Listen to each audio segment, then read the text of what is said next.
nandito na pala po si Gab, sabi ni Camila habang naririnig nito ang sasakyan papasok sa garahe. Sige, at nang makausap naman namin ang ama ni Tintin. Binuksan ni Camila si Gab at mukhang nahihiya pa itong pumasok nang sabihin ni Camila na nasa loob na ang kanyang mga magulang at kumakain na ng hapunan. Parang nahihiya akong makaharap ang mga magulang mo, Camila, sabi nito. Okay lang yan, Gab. Mababait sila. Halika na sa loob. Magandang gabi po, bati nito.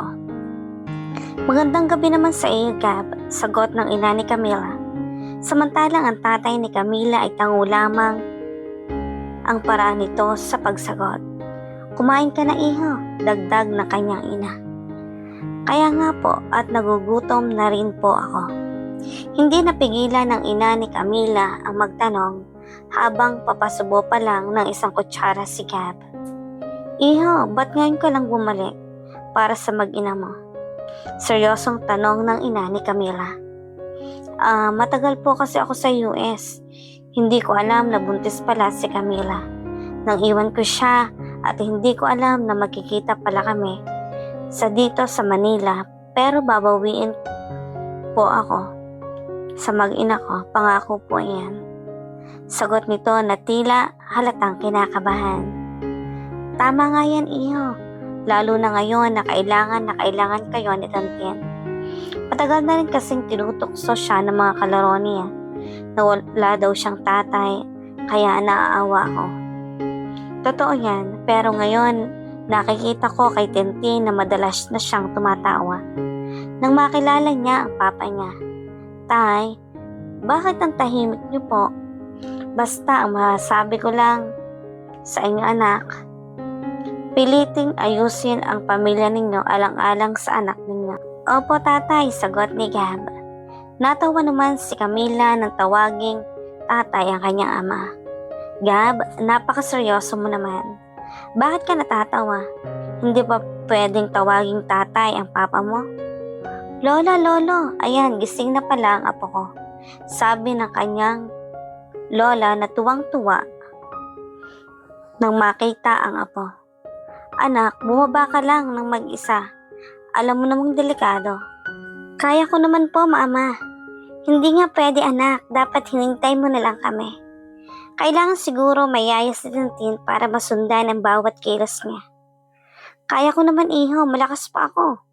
Mamaya lang siguro kayo kumuha pag umuwi na kami sa bukid, sabi ng ina ni Camila. Talaga po, Nay? Okay lang po ba talaga sa inyo? Oo naman, iho. Kayang-kaya namin yan. Kami pa, di ba, Tintin? Tanong ng lola sa kanyang apo. Opo, Papa, malakas pa po sina Lolo at Lola. Maraming salamat po sa inyo. Nay, kailangan ko pa po magtrabaho habang wala pa akong kapalit. Talagang okay lang sa inyo na dito kayo ni tatay? Oo, anak, huwag ka mag-alala sa amin. Kayang-kaya namin dito. Kinabukasan nga ay bumalik na si Camila sa kanyang pagiging katulong at si Gab naman ay bumalik sa kanyang pagiging CEO. Habang si Jennifer ay gustong-gusto na talagang makabalik sa Pilipinas. Ngayon tinatapos ko na lahat, Dad, ng trabaho ko dito. Pwede na bang bumalik sa Pilipinas? Seryosong tanong sa kanyang ama. Yes, anak, pwede ka nang bumalik sa Pilipinas. Alam kong gusto mo na talagang bumalik. Sana lang, wag na wag kanyang sasaktan. Ako ang makakalaban niya. Kaya kumuha agad siya ng ticket pabalik sa Pilipinas. Pero hindi siya nagsabi kay Gab na uuwi na siya dahil gusto niya itong sorpresahin. Jennifer, buo na ba talaga ang pasya mo na uuwi ka ng Pinas? What if totoo ang hinala mo na may relasyon nga sina Gab at ang katulong mo? Anong gagawin mo? Tanong ng kaibigan nito. I don't know, pero kung meron man, hindi ako papayag. Basta-basta gano'n na lang ang agawin niya ang pinakamamahal kong lalaki. No way! Hindi ko hahayaan na mangyari yan. Bukas ng flight mo. Sila kaya ang maso-surprise o ikaw? Kung kaya nilang magpanggap, kaya ko rin. Tama nga si Erica.